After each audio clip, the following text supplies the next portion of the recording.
Assalamualaikum warahmatullahi wabarakatuh. Shalom, Om Swastiastu, Namo Buddhaya, salam sejahtera untuk kita semua. Perkenalkan, nama saya Ade Rama Akbar Alensyah. Saya dari Prodi Pendidikan Bahasa dan Sastra Indonesia, kelas 4D. Di sini saya akan membacakan sebuah dongeng parabel yang dimana dongeng ini diajukan untuk memenuhi syarat tugas mata kuliah pembelajaran berbicara yang diampu oleh dosen panjang SPD MPD. Mungkin langsung saja saya akan membacakan dongengnya kepada audiens. Di sini saya akan membacakan dongeng parabel yang berjudul Hakim yang Adil dari Cina. Dongeng parabel dari Cina. Langsung aja. Ratusan tahun lalu ada seorang hakim di Cina bernama Duan Guangjin. Ia terkenal sebagai hakim yang adil. Suatu hari, Guan Guangjin berjalan-jalan di sebuah pasar. Ia tertarik melihat orang yang berkumpul di toko ayam. Ia segera mendatangi kerumunan itu untuk mencari tahu apa yang terjadi. Ternyata, seorang petani telah menjatuhkan sebuah karung yang berat ke atas seekor ayam hingga ayam itu mati. Ayam yang mati itu masih kecil dan hanya berharga beberapa sen. Tapi sepemilik toko yang kikir memaksa si petani membayar ganti rugi 100 sen.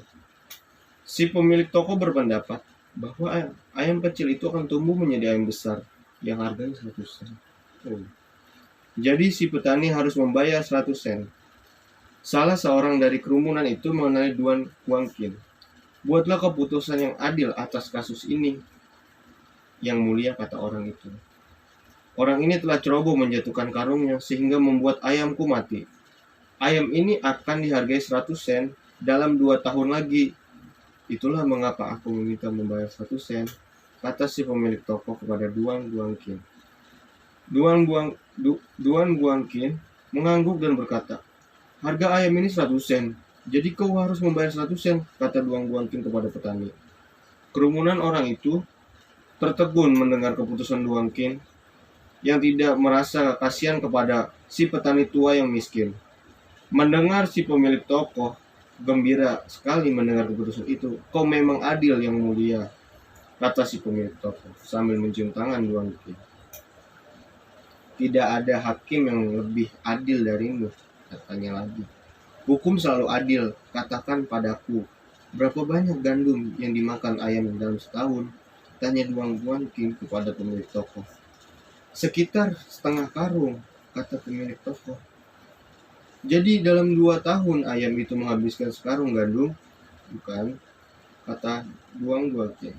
Kau berikanlah sekarung gandum kepada petani sebagai pengganti pembayarannya 100 sen. Perintahnya pada pemilik toko. Wajah pemilik toko berubah pucat. Ia tahu bahwa harga sekarung gandum lebih dari 100 sen. Kerumunan orang itu berteriak gembira dan bertepuk tangan. Mereka memuji kehebatan dan keadilan Duan Guangjin. Si kikir pemilik toko pun mendapatkan pelajarannya. Dari sini kita dapat mengambil pesan moral dari cerita parabel ini. Jangan menjadi manusia yang kikir, jadilah manusia yang murah hati dan bijaksana. Kasihanilah orang miskin dengan menyisihkan uang jajanmu dan memberikannya kepada mereka. Mungkin pembacaan dongeng parabel dari saya cukup sekian. Kurang lebihnya mohon maaf. Apabila ada kata-kata yang kurang berkenan, tolong dimaafkan. Wabillahi taufik wal hidayah. Wassalamualaikum warahmatullahi wabarakatuh.